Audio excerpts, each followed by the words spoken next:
Le découragement qui est rentré dans ton cœur, qui a pour objectif d'éteindre la flamme en toi, En vérité, je détruis ce découragement-là. oh, Jésus. J'ai dit libère.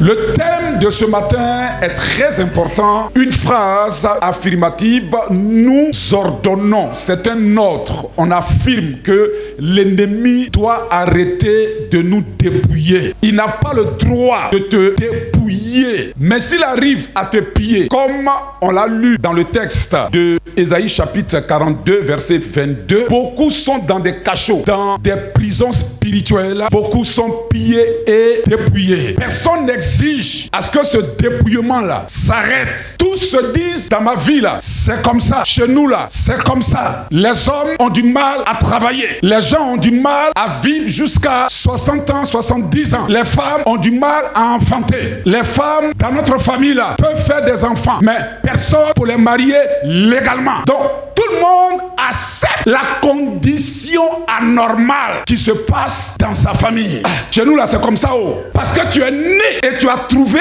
un modèle de vie. Tu es né et tu as vu que tes grands frères, tes tantes, tes cousines, tes oncles et même ton père ou ta mère vivent comme ça, dans une limitation financière, dans une limitation matérielle. Aucune de tes soeurs, de tes tantes et même de ta mère n'a connu un mariage légal. Donc, dans ton esprit, tu te dis que dans ma famille là, c'est comme ça les choses sont. Mais moi je t'informe, sur la base du texte qu'on a lu là, que dans ta famille là, ce qui se passe là, on appelle ça quelque chose d'anormal. Comment peux-tu accepter ce qui n'est pas normal? Dieu dit, personne ne dit ça suffit. Personne n'exige, ne donne un ordre pour que le célibat dans sa vie à lui ou à elle se transforme en mariage. Personne n'ordonne que la pauvreté se transforme en richesse dans sa vie. Tout le monde accepte d'être dépouillé. Tout le monde accepte d'être pillé. Parce qu'on pense que les bonnes choses, c'est dans la famille des autres. Moi, dans ma famille, là, il n'y a rien. Mais le fait que tu dises comme ça, la Bible dit que c'est la preuve authentique et palpable que tu es emprisonné dans une prison spirituelle.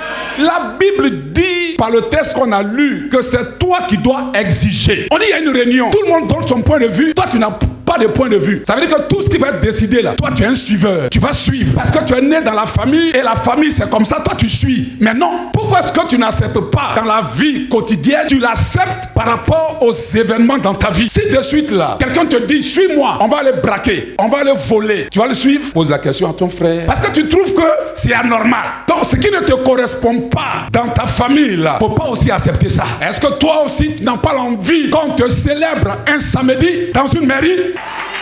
Est-ce que tu n'as pas l'envie aussi qu'on te donne un contrat de travail?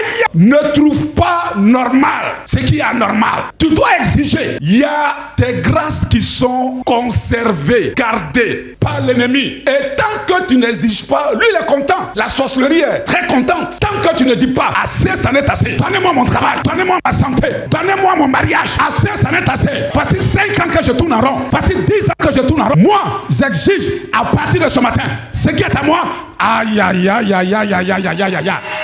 Wouh!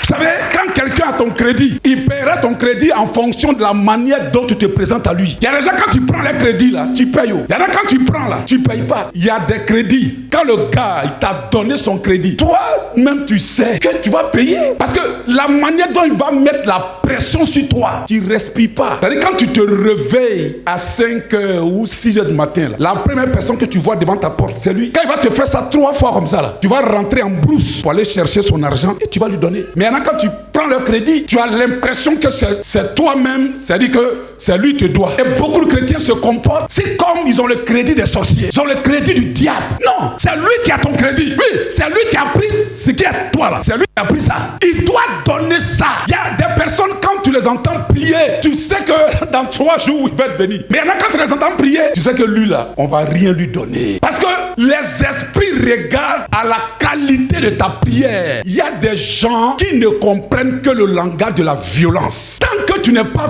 violent, ce qu'il te doit là, il ne te donnera pas ça. Le diable et la sorcellerie connaissent qu'un seul langage, le langage de la violence. C'est pour ça que Dieu dit, le royaume là est forcé. Ce sont les violents qui prennent pour eux. Mais les timides, les paresseux, les gens qui prient, c'est comme on a mis un couteau sur sa gorge. On dit que si tu ne pries pas, on te pique. Donc il est obligé de prier. Mais non, tu dois prier dans l'esprit que les choses doivent changer.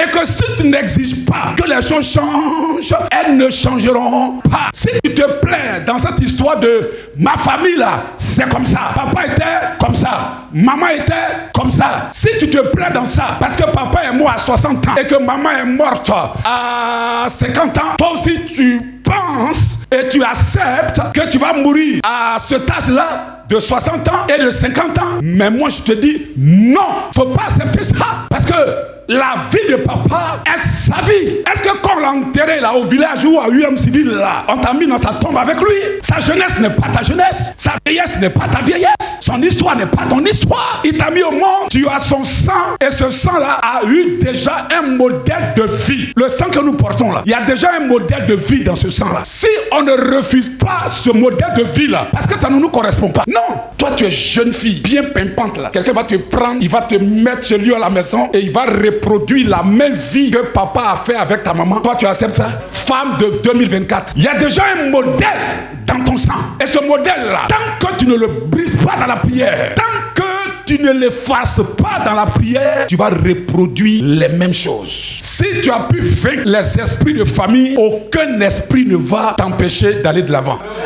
Les esprits de famille sont les esprits les plus dangereux. La sorcellerie dans nos familles là, c'est la sorcellerie la plus dangereuse. Si tu as pu vaincre la sorcellerie de ta famille, c'est pas ton petit collègue sorcier qui va t'empêcher d'avoir la promotion. C'est pas ton voisin mystique ou magicien ou sorcier qui va t'empêcher d'avoir tes grâces. Tu as déjà vaincu les esprits de tes origines. Lui là, toi et lui vous n'avez pas le même sang. Donc s'il fait un accal, c'est féticheur. S'il fait un accal chez le plus grand marabout, il ne pourra rien contre toi, parce que tu as déjà vaincu les esprits de tes origines. Tant que tu n'as pas vaincu les esprits de tes origines là, ces esprits là, quand ils vont se lever contre toi, ou quand ils se lèvent contre toi, ils cherchent des alliés. S'il y a quelqu'un autour de toi, dans ton quartier, dans ton travail, qui ne veut pas que tu ailles de l'avant, les esprits là vont venir collaborer avec les esprits qui sont en lui pour pouvoir te bloquer et te bloquer davantage. Tu as l'impression que partout tu passes, les portes sont fermées et ce qui est facile pour les autres est difficile pour toi. C'est parce que les esprits de tes origines, tu ne les as pas encore vaincus. La Bible dit que Dieu lui-même nous donne une grande information. Dis avec moi, information. La voix du sang de ton frère. La voix du sang de ton frère. Ça veut dire que le sang qui est en toi là a une bouche. Parce que pour avoir une voix, c'est qu'il faut avoir une bouche. Dieu lui-même nous donne cette information là. Il nous dit, le sang a une bouche, le sang a une voix, le sang parle. Quelle voix qu'il y a dans ton sang? Quelqu'un veut faire du sérieux avec toi, et puis la voix de ton sang commence à crier, parce que la voix de ton sang là n'est pas audible aux oreilles charnelles, mais c'est audible aux oreilles spirituelles. Quelqu'un veut faire du sérieux avec toi, et la voix de ton sang commence à crier. Celle-là, on ne la marie pas. Celui-là, on ne lui donne pas du travail. Celui-là, on ne l'aide pas. Le gars qui avait promis t'aider, un matin, silence radio. Et tu es étonné, et tu mets la faute sur lui. Il est méchant, il est ceci, il est cela. Mais non, c'est pas lui, c'est toi-même. Qu'est-ce qui est dans ton sang? Quelle est la voix qui parle dans ton sang? Dieu dit, la voix du sang de ton frère. Ce n'est pas le frère qu'on a tué là, il s'appelle Abel. Son propre grand frère Caïn l'a tué. Mais ce n'est pas le mort là qui a dit à Dieu, on m'a tué. C'est le sang versé là qui a dit à Dieu, qui a parlé. C'est pour ça que quelqu'un qui aime verser le sang des autres, il est maudit. Parce que le sang versé là crie vengeance, vengeance, vengeance. Le sang a une voix. Maintenant la question que tu dois te poser, c'est quelle est la voix qui est dans mon sang? Le gars il est intelligent, il a des diplômes, ou elle est belle. Le gars il veut te marier, et puis à un moment donné ça se casse. Mais la voix qui est dans ton sang là commence à crier. Celle-là on la marie pas. Dans sa famille là, il n'y a pas de mariage. Si tu ne pries pas pour museler, dis avec moi museler. Si tu ne fermes pas la bouche du sang qui est en toi là, ça va toujours crier. La femme d'un grand prophète qu'on appelle Jacob dans la Bible, dans le livre de la Genèse, dans sa famille à elle là, on ne fait pas 2 enfants. Elle a pensé que parce que son mari est prophète, elle est épargnée de cela. Elle a eu un premier fils, d'abord pour avoir ce fils là, mais c'était tout un problème. Son premier fils qu'elle a eu s'appelle Joseph. Quand elle a pris la 2e grossesse, pendant l'accouchement, elle est morte. Pourtant son mari est prophète. Mais pourquoi elle est morte? Parce qu'elle n'a pas pris au sérieux ce principe de museler, de faire taire la voix de son sang. Sa grande-tante Sarah a eu un seul enfant qu'on appelle Isaac. Dans la famille là, on ne fait pas 2 enfants. Tu ne prends pas 2 grossesses. Il y a une encore de sa même famille. Elle a pris qu'une seule grossesse. Sa chance, elle a fait des jumeaux, mais elle n'a plus jamais pris encore de grossesse. C'est la loi. Tu prends 2 grossesses, à l'accouchement tu meurs. C'est la loi. Quelle est la loi qui est dans ton sang? Non Seigneur, tu ne me bénis pas. Oh Seigneur, Dieu te bénit. Mais c'est la loi qui est dans ton sang là, qui te prive de ta bénédiction. Il faut que ça s'arrête. Une jeune fille de moins de 30 ans, elle s'est mariée. La toute première qui s'est mariée, dans sa famille, la tante, sa maman, ses soeurs, personne ne s'est marié. Elle s'est mariée en tant que chrétienne. Son mari aussi aime Dieu. Mais l'erreur qu'elle a commise, elle n'a pas tenu compte des informations de sa famille. Elle n'a pas prié pour briser cette malédiction dans le sang qui dit on ne se marie pas dans cette famille-là. Il y a des gens, quand ils trouvent du travail, 6 mois après ils tombent malades, ils meurent. Parce que dans cette famille-là, on ne travaille pas. La jeune femme là, elle s'est mariée. 1 an après, elle est tombée malade, elle est morte. Seulement 1 an de mariage. Les esprits de ces origines-là sont venus prononcer la sentence. Que tu sois chrétien, que tu ne sois pas chrétien. Si tu ne prends pas au sérieux ce qui se passe dans ta famille et tu crois que parce que tu es converti à Christ, tu vas violer les lois parce que tu es ivoirien, tu vas prendre une voiture sans permis et tu vas rouler et tu vas aller en prison. Parce que tu es chrétien, tu vas violer les lois et puis rien ne va se passer. Mais non, il y a des lois. Pour que ces lois-là ne te donnent pas de sanctions, il faut les briser au nom de Jésus-Christ de Nazareth. Et il faut les briser.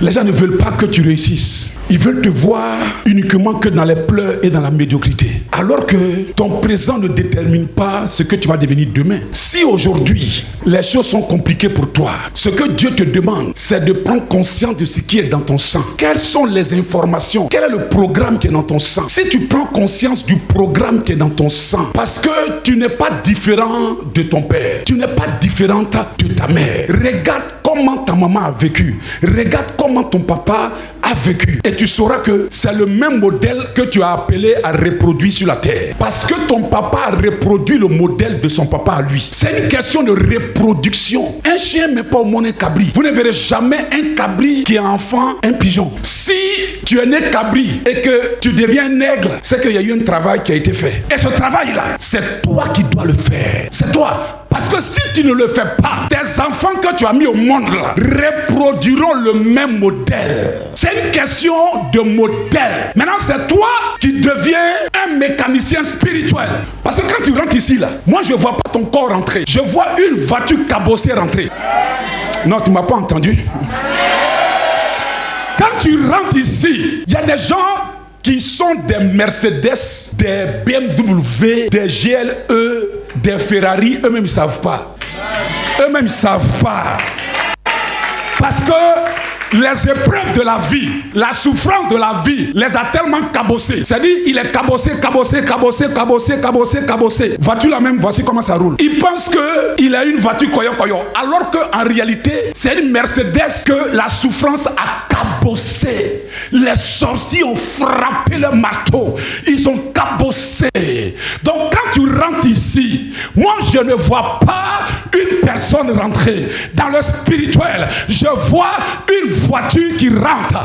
Et quel que soit l'état dans lequel la voiture est rentrée, je dis, tu ne ressortiras pas tel que tu es rentré. Parce que on va te réparer. On va t'arranger.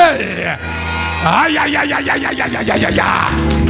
Il y a des gens, quand tu les as vus il y a des années en arrière, quand tu le vois là, tu es étonné. Mais parce qu'il a fait un travail. Parce que si un travail n'a pas été fait, tu vas monter, tu vas descendre. Il y a des gens qui ont eu des opportunités, ils sont montés. Mais comme ils n'ont pas fait le travail dans leur sang, ils sont redescendus. Il y a des gens qui disent, lui il avait l'argent, hein? Il avait l'argent, où est passé l'argent là? Il n'a pas fait le travail. Il travaillait, hein? Mais où est passé le travail? La voix de son sang a crié. A perdu le travail. Parce que la voix de son sang suit un modèle. Le gars, quand il a payé le terrain, il a commencé à construire, il est mort. Ou il paye le terrain, il commence à construire, on le renvoie du travail. Elle rentre dans le foyer, la voix la crie. Une femme comme ça, on ne peut pas l'aimer. Le monsieur qui t'aimait, quand il te regardait, toi-même tu sais que quand tu regardes ces yeux-là, dans ces yeux-là, tu sais que l'homme là il m'aime. Mais un matin, il change, il devient bizarre. Et puis, soit lui part, ou il te met dehors, la voix de ton sang a crié. Une femme comme ça, on ne la garde pas. On ne la garde pas. Tout le monde t'appelait femme mariée. Maintenant là, tu as rejoint, tu as rejoint le club des célibataires. Il y a des gens, hein, c'est comme ça dans la vie. Ils montent et puis ils descendent. Quand la voix la crie, il ne peut pas être là où il est. Il est obligé de redescendre. Mais ton cas sera différent. Je dis ton cas sera différent. Parce que tu as compris et tu comprendras les enseignements. Quand les gens ne connaissent pas Dieu, ils vont beaucoup chez les marabouts, chez les féticheurs, pour que ceux-là les aident à museler la voix qui est dans son sang. La conséquence, c'est quoi? C'est que le diable, il fait ça au prix de ton âme, au prix de ton... Le gars était dans galère, nous tous on le voyait, puis un matin, il devient millionnaire. Tout marche pour lui. Ils ont muselé la voix qui est dans son sang, et puis ils lui ont frayé un chemin spirituel. Mais ce que le gars-là ne sait pas, c'est que c'est au prix de son âme. Jésus ne te demande pas de payer un prix au niveau de ton âme, c'est-à-dire en échange de tes années de vie. Le gars, il vit dans l'opulence pendant 15 ans, pendant 20 ans, et puis après il meurt. Il y a quelqu'un qui dit ici, mais 20 ans là c'est beaucoup. 20 ans là c'est beaucoup. Oui, 20 ans c'est beaucoup, mais ça passe vite. Ça passe vite. Il y a un gars comme ça, chaque année qui passe, il devient plus triste. Chaque année, parce que lui, il sait ce qu'il a fait. On lui a donné 10 ans. Il est content, tout marche pour lui. Il s'achète des maisons ici, il construit des maisons là, tout marche pour lui. Parce qu'ils ont muselé la voix de son sang. Tout marche pour lui. 2025, il lui reste 9 ans. 2026, il reste combien? 8 ans. 2027, il reste combien? Pendant que 31 décembre, nous tous on est contents là. Lui, il pleure. Quand 31 décembre arrive, il ne faut pas lui adresser la parole. Il est fâché parce qu'il sait qu'il y a une année de moins. Ça, c'est pas une vie. Jésus peut te donner plus que ça. Quand la voix de ton sang est muselée, la voix de ton sang est détruite, tu prends mouchoir. Lui-même vole, c'est-à-dire la bouche là peut pas enlever ça. Tu attaches sa bouche, tu te dis, toi, tu ne parleras plus. Toi, tu ne crieras plus, c'est fini. Tu ne parleras plus contre moi. Et puis, tu actives maintenant la voix du sang de Jésus-Christ. C'est pour ça que nous prenons la Sainte Seine. Quand on prend la Sainte Seine là, c'est pour mettre le sang contre le sang. Le sang que nous portons là a une voix. Moi, mon papa aimait beaucoup la boisson. Mes aînés qui l'ont connu longtemps, ils disent qu'il aimait beaucoup boire. Et moi, je pensais que parce que je suis pasteur, j'allais être épaillé de cela. Pasteur, mais il faut me voir prendre mes vins. Au début du mariage, ma femme ne comprenait pas. Elle dit, mais attends, toi tu es pasteur. Et comme tu bois vin là. Et pour me justifier, je lui disais, dis-moi dans la parole où c'est écrit qu'on ne boit pas. Montre-moi le verset où c'est écrit qu'on ne boit. Elle dit, mais montre-moi dans la Bible où c'est écrit qu'on ne fume pas. Tu bois, il faut fumer aussi. Puisque dans la Bible là, il n'y a pas un verset qui dit qu'on ne fume pas. Donc si il n'y a pas un verset qui dit qu'on ne boit pas et que tu bois, fume aussi. Pour se justifier là, tu vas trouver verset. Et j'étais dedans. Moi-même quand je m'assois, je dis, mais je suis pasteur, non? C'est quelle soit ça? Et puis comme je ne connaissais pas encore les prières du combat spirituel, je priais, oh Seigneur, délivre-moi. Seigneur, souvent je pleure, je dis, Seigneur, tu vois ce que ma femme dit là. C'est vrai, devant elle, je joue au dur. Dis-moi où c'est écrit dans la Bible. Vous accusez les gens. Et c'est le seul pasteur qui boit. Et puis je commence à citer maintenant le nom de mes camarades pasteurs qui boivent. Pour dire que je ne suis pas seul. Elle dit, mes soeurs, elles ne sont pas mes maris. C'est toi qui es mon mari. Maintenant, quand je suis seul, il faut me vanter de pleurer. Seigneur, Seigneur, Seigneur. Et j'ai appelé mes enfants, je leur dis, le jour où je vous dis, allez m'acheter du vin, désobéissez-moi. Ma plus grande a dit, papa, compte sur moi. Une semaine après, pendant une semaine, je joue au dur. Mais une semaine, quand j'entonne, hey, allez, me paye mon vin. Papa, tu as dit quoi? J'ai dit, tu veux rester ici dans la maison là. Tu veux rester ici dans la maison. Moi-même, quand je suis en train de boire là, j'ai dit, mais toi là, toi tu es qui au juste? Tu ne peux pas te délivrer si tu n'as pas la connaissance. Si tu ne sais pas comment est-ce qu'on prie pour ça. Dieu t'a envoyé dans une église de délivrance pour qu'on t'enseigne la clé de la délivrance. Seigneur, c'est dur pour moi. Délivre-moi. C'est pas comme ça on prie. J'ai prié comme ça pendant des années. Ça n'a pas changé. Et j'avais l'impression que j'allais de pire en... Je pouvais prendre 2 valpierres. Après, je me suis rendu compte que 2 là, ça ne me suffit plus. Je suis allé dans 3. Après 3, quand je prends 3, j'ai l'impression que ça me fait... Je suis allé dans 4. Quand on vous prêche la délivrance là, c'est parce que Dieu nous a pris de quelque part. Les gens se battent. Seigneur, délivre-moi. Oh Seigneur. Non. Il y a une manière de prier. Le jour où Dieu a commencé à m'enseigner, quand j'ai fait la rencontre de celui qui a impacté ma vie en ce qui concerne le combat spirituel, quand Dieu a commencé à m'enseigner, j'ai commencé à comprendre. la voix de mon sang. J'étais en train de reproduire le même modèle que mon père. Il y a des gens qui ont des femmes, mais il ne peut pas se contenter de sa seule femme. Il court partout, mais va fouiller. Son papa était comme ça. C'est une question de sang. C'est pas une question de Seigneur, délivre-moi. Mon papa était comme ça. Combien de fois j'ai pas prié, pleuré devant Dieu? Je suis pasteur, Seigneur, je suis pasteur. Dieu t'a amené ici pour qu'on te donne la clé. Ta vie ne doit pas ressembler à la vie de ton père. Ta vie ne doit pas ressembler à la vie de ta mère. Son histoire n'est pas ton histoire. Sa vie n'est pas ta vie. Ta vie est unique. Tu es unique au nom de...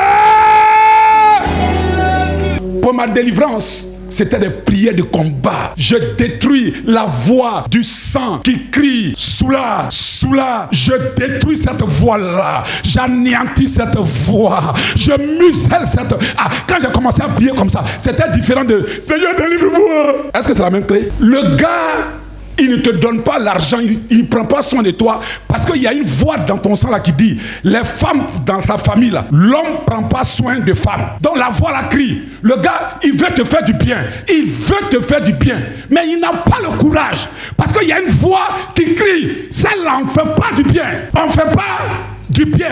Et sur internet, les jeunes femmes là, elles sont là pour dire si un homme ne prend pas soin de toi, toi-même prends soin de toi-même. Oui, prends soin de toi-même. Mais celles qui parlent comme ça là, elles ne sont pas mariées.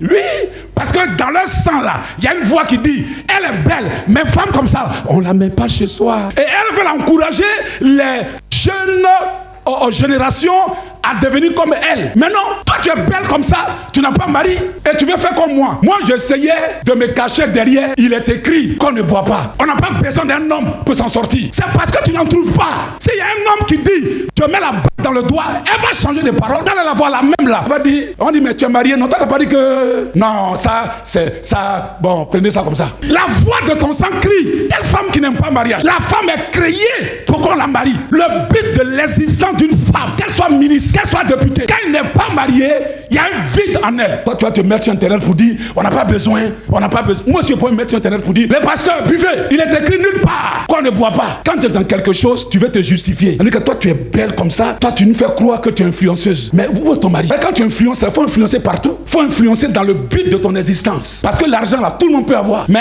un homme qui va te chérir, c'est rare. Il peut être avec toi, tu as l'argent, mais c'est pour ton argent qu'il est là. La femme est créée pour qu'on la marie. J'ai refusé de produire les mêmes choses que mon père. Quand j'ai commencé à prier comme ça, prier. Et un jour, je suis venu faire mon sacrifice. Parce que c'est la prière plus le sacrifice. Quand j'ai fini de prier comme ça, les temps qui ont suivi, d'abord, ton changement est constaté par tes propres parents d'abord. Le lieu interne et intime. C'est-à-dire que tu dois constater d'abord ta délivrance avant que les autres ne constatent ta délivrance. Une semaine passe, je n'ai envoyé personne aller payer mon vin. Ils n'ont pas prêté attention à ça. 2 semaines, ils se sont dit peut-être que l'homme est jeune. 3 semaines, j'attendais à ce que ma femme me dise mon chéri, je ne sens pas odeur de boisson dans ta bouche. Un mois passe, elle ne parle pas. Un mois, une semaine, un matin, elle est assise sur le lit et elle me regarde. Vous savez, quand tu dois que quelqu'un te regarde, tu sens, n'est-ce pas? Il me suis réveillé, nos yeux se croisent. Il dit, il y a quoi? Il y a quelque chose? Elle dit, non, il n'y a rien. Il dit, il y a quelque chose, tu as fait un cauchemar. Elle dit, je n'ai pas fait cauchemar, il n'y a rien. Mais pourquoi tu me regardes comme ça? Elle dit, je suis étonné. Elle dit, mais tu es étonné de quoi? Quelqu'un qui dort. Tu es étonné que je dorme? Elle dit, non, je suis étonné. J'ai compté les jours. J'ai compté. Ça fait plus de 40 jours, je ne t'ai pas vu boire 20. J'ai commencé à rire. J'ai commencé à rire. Dans mon cœur, il dit, au moins, il y a quelqu'un qui a constaté ça. Au moins, il y a quelqu'un qui a constaté ça. Je vous assure, même mes enfants, pour s'amuser, ils sont allés payer le genre de vin que j'aime là. Quand ils ont fait la table, ils ont mis ça sur la table. Quand j'ai vu le vin, j'ai dit, mais qui a envoyé ça là ici? Maintenant, j'ai dit ça là. Hein. Qui a envoyé ça là ici? Elle dit, mais papa, c'est ton vin là. Mais quand je sentais l'odeur, j'avais comme la nausée. Moi, j'étais étonné. Mon ami, maintenant, quand je le sens là, j'ai la nausée. Mon ami, lui là, lui et moi, on n'était plus camarades. Incroyable. La délivrance fera des choses incroyables dans ta vie. Incroyable.